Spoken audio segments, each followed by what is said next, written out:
сильный порывистый ветер. Из-за этого отсутствует такая нормальная стабильность, потому что ветер именно рывками идет.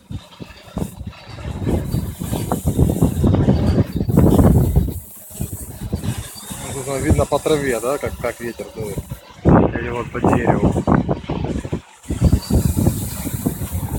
Квадр относительно стабильно висит, что интересно.